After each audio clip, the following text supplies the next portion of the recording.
제가 부교육자 시절에 섬기던 교회에서 떠난 지 한 10년 후에 설교를 해달라는 부탁을 받고 방문해 보게 되었습니다.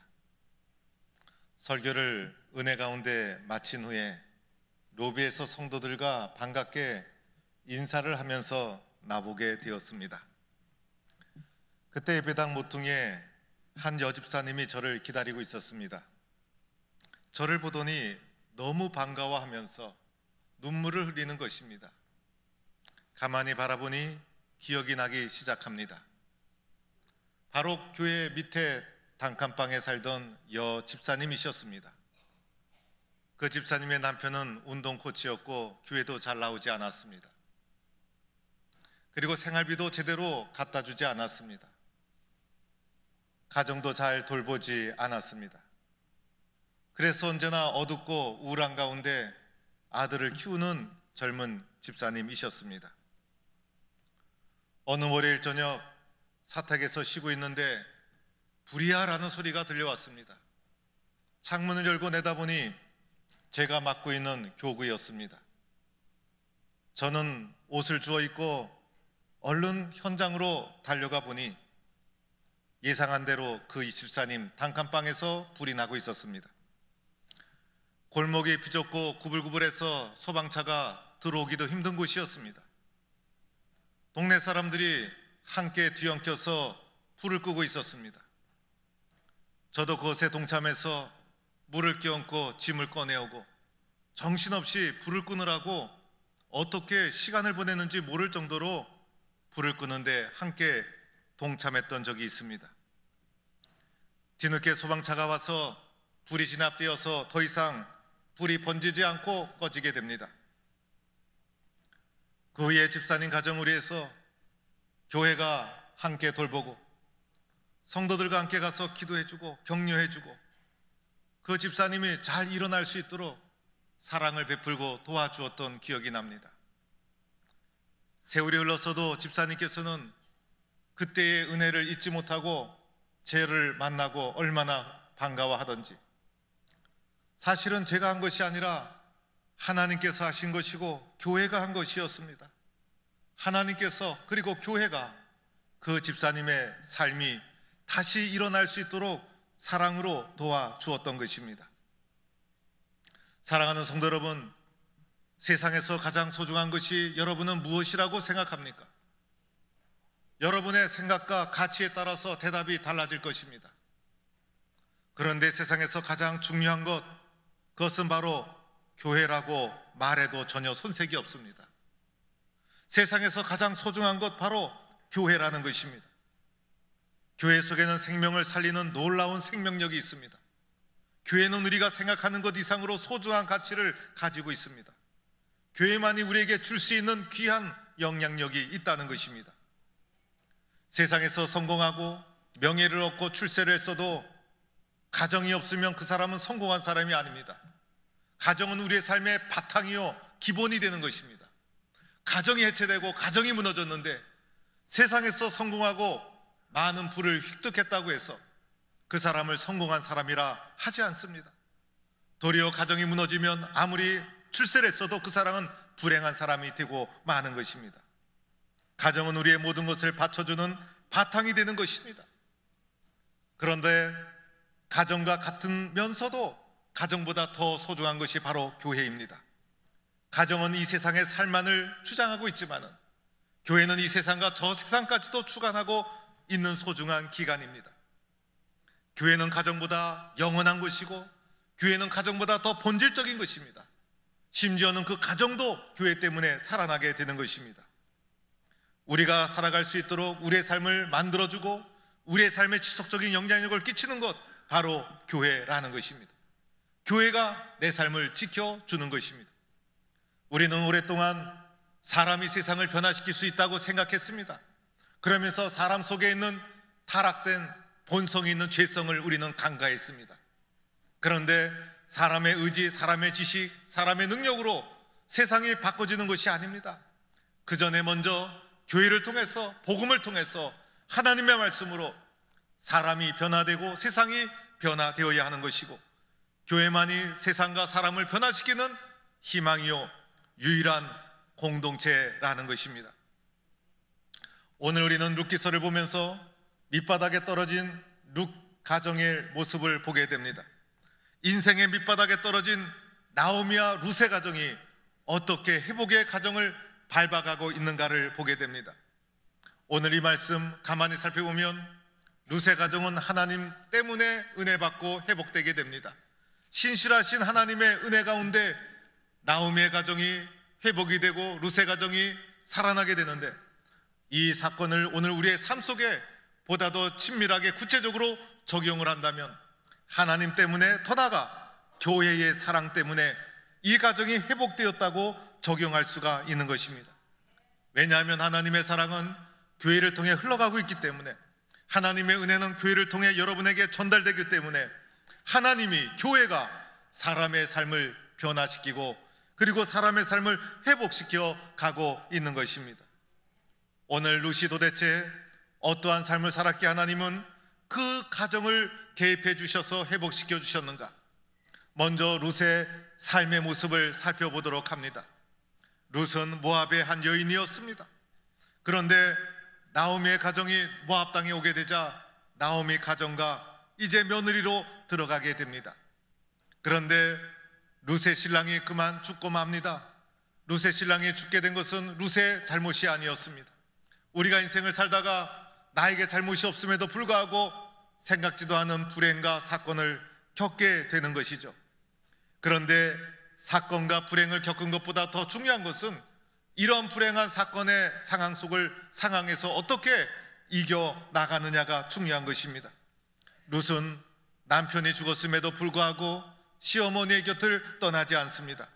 시어머니가 룻에게 너는 젊고 미래가 있지 않으냐, 내 곁을 떠나라, 새 출발하여라 권면을 하여도 어머니의 말을 듣지 않습니다. 도리어 어머니 고향까지 동행하게 됩니다. 룻에게 있어서 베들레헴은 타향과도 같은 것입니다.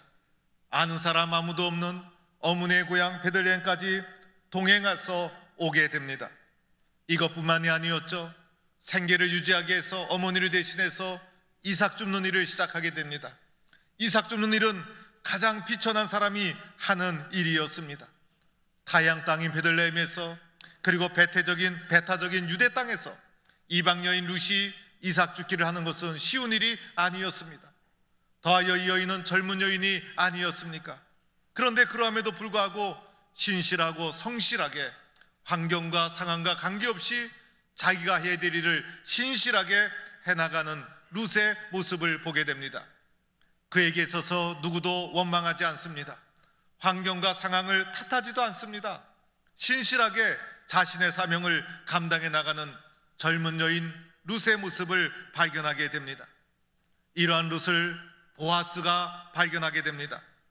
보아스는 이미 룻의 소문을 다 듣고 있었습니다. 그래서 이 보아스가 룻에 대해서 특별한 배려를 베풀게 됩니다. 이때 어머니가 보아스가 룻에 대해서 특별한 배려를 베풀고 있는 것을 듣고 어떻게 했습니까? 며느리를 의심하거나 며느리를 탓하지 않았습니다. 도리어 며느리가 잘 되기를 원했습니다. 타작 마당에 내려가 앉았다가 그에게 보이지 말고 그가 누울 때에 그의 발치에서 이불을 덮고 거기 누우라, 이렇게 어머니가 룻에게 당부를 하게 됩니다. 이런 어머니의 입장 이해하려면 우리는 유대사회 속에 있었던 기업 물을 자에 대한 이해가 필요합니다. 오늘 시어머니 나오미는 며느리 룻에게 보아스의 발치에 그의 이불을 덮고 가만히 누워 있으라고 권면하고 있는데, 이것을 이해하기 위해서는 기업 물을 자에 대한 이해가 필요한 것입니다.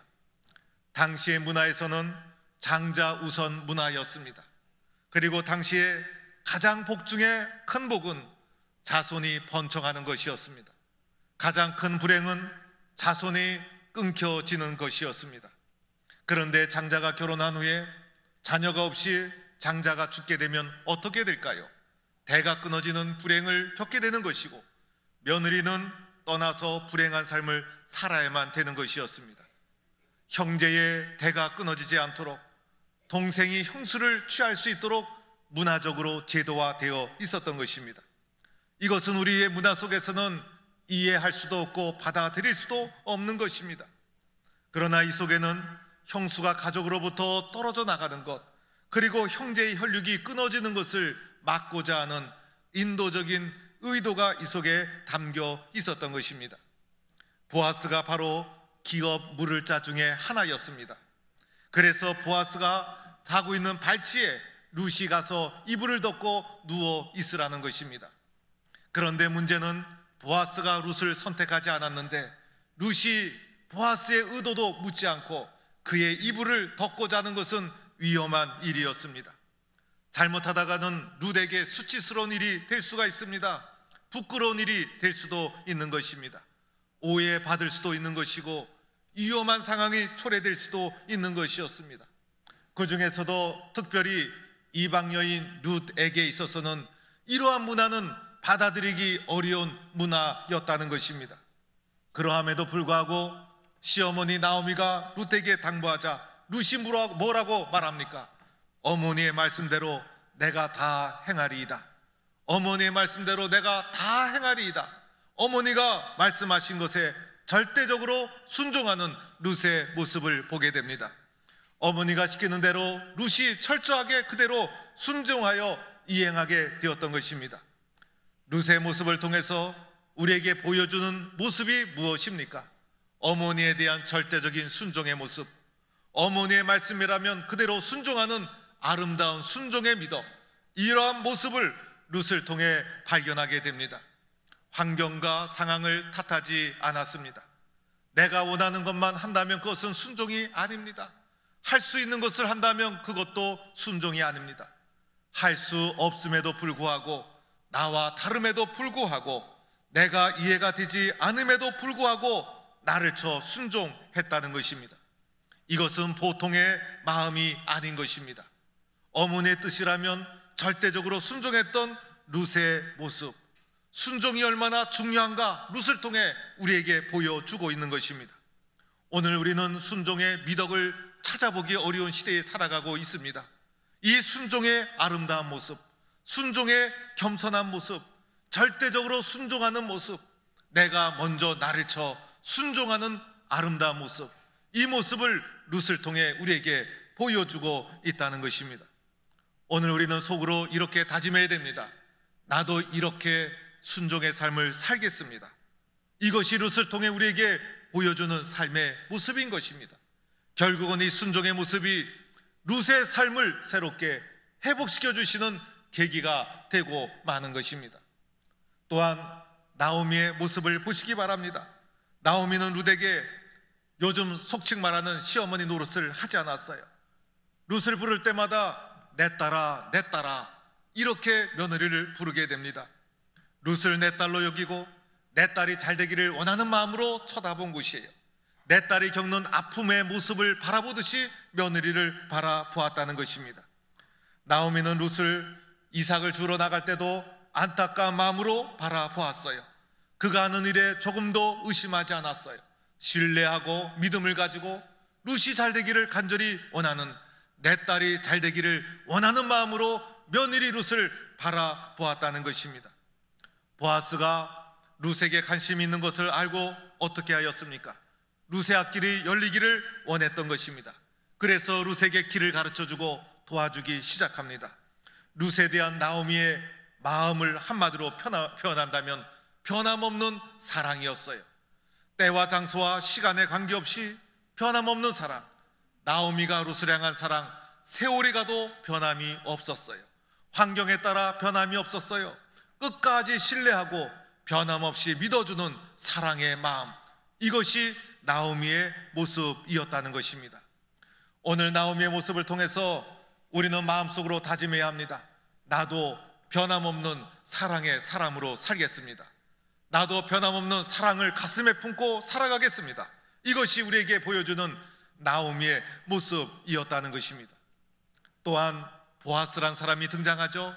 보아스는 어떻게 살았습니까? 룻에게 있어서 보아스보다 더 가까운 기업 물을 자가 있었습니다. 보아스는 기업 물을 자의 순번이 아니었다는 것입니다. 자신보다 먼저 기업 물을 자가 있다는 것을 보아스는 인정을 했습니다. 룻의 자신 향한 마음을 인격적으로 수용하고 룻을 탓하지 않았습니다. 그리고 룻을 선택할 기회를 먼저 기어 물을 자에게 묻게 됩니다. 무리하지 않았습니다. 그리고 서두르지 않았습니다. 무엇이든지 올바른 일이라도 절차가 잘못되면 큰 실수를 범할 수가 있는 것입니다. 율법에 어긋나면 범죄 행위가 될 수도 있는 것입니다. 사회적으로 지탄을 받을 수도 있는 것입니다. 재정적인 손실을 가져올 수도 있는 것이고, 보아스 자신도 불행해지는 것이고, 룻과 나오미도 부끄러워질 수도 있는 것이었습니다. 그런데 보아스는 어떻게 했습니까? 룻을 인격적으로 수용하고 기다리고 신뢰하고 존중하는 처신을 하게 됩니다. 보아스의 존중하는 마음, 예절있는 모습, 이것이 그들 모두를 품위 있고 가치 있게 만들어 주게 됩니다. 사랑하는 성도 여러분, 룻의 가정처럼 비참한 가정이 어디 있었을까? 룻처럼 비참한 인생의 밑바닥에 떨어진 사람이 어디 있었을까?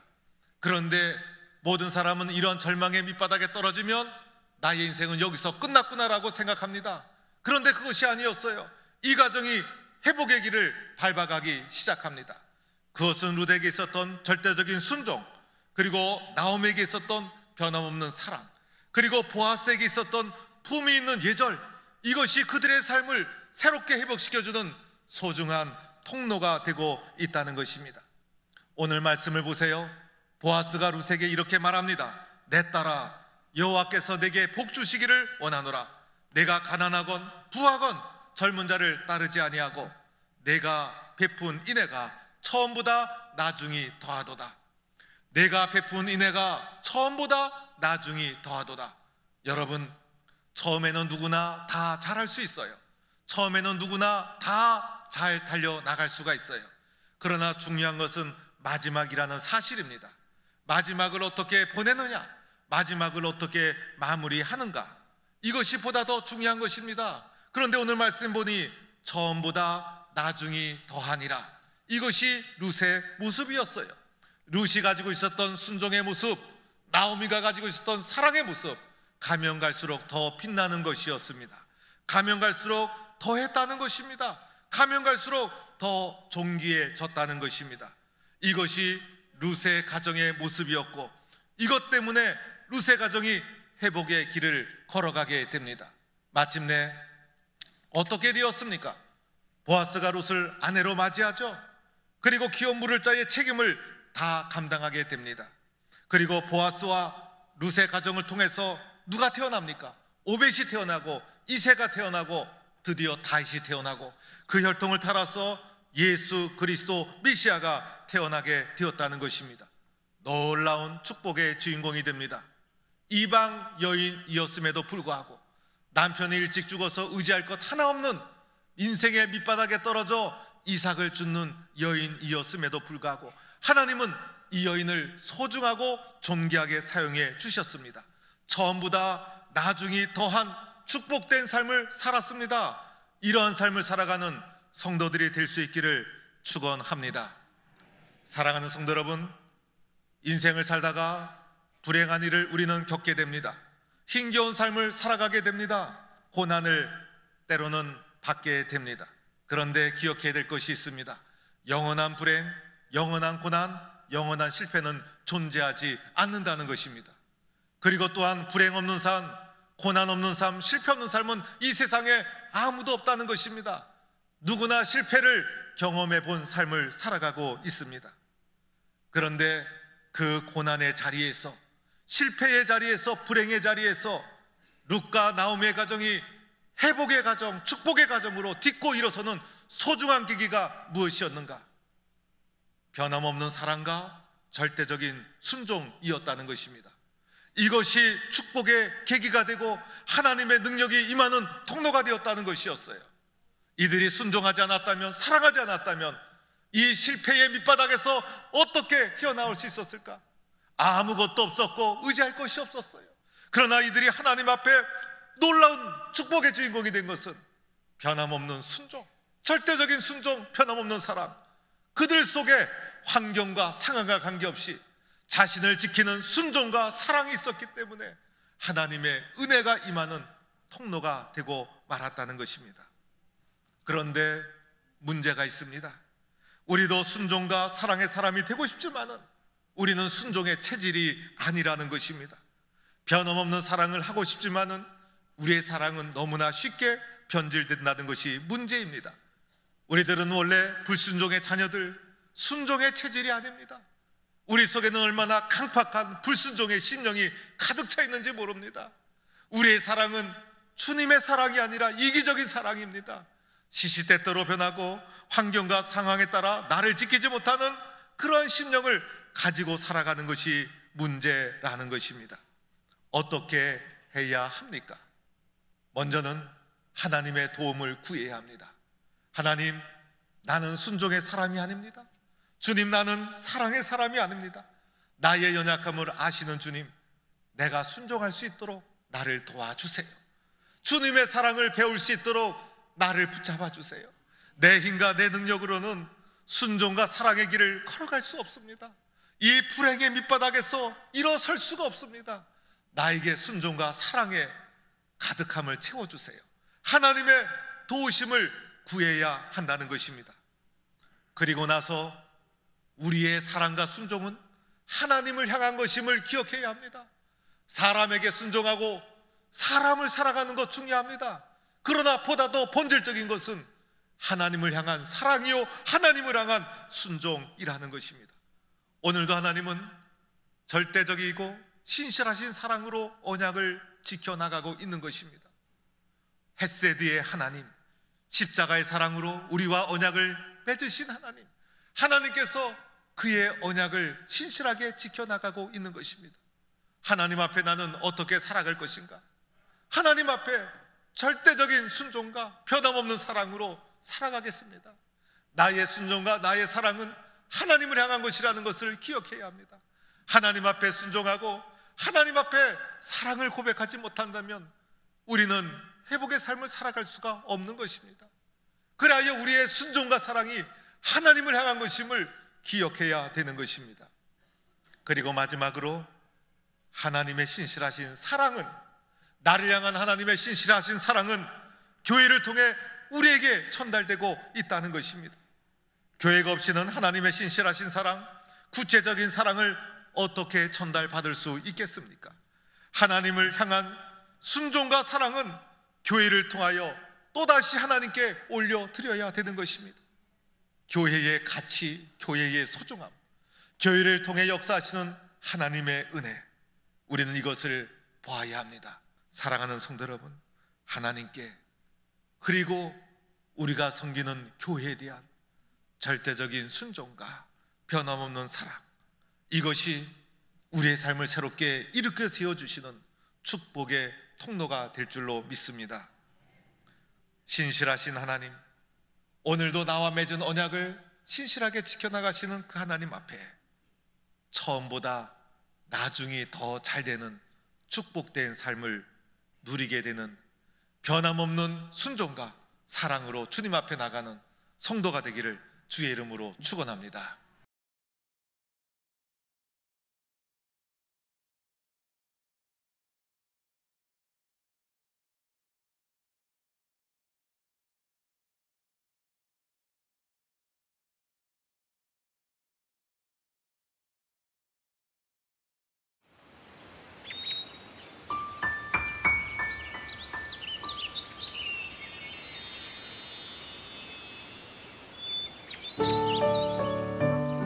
생명을 살리는 방송 CBS TV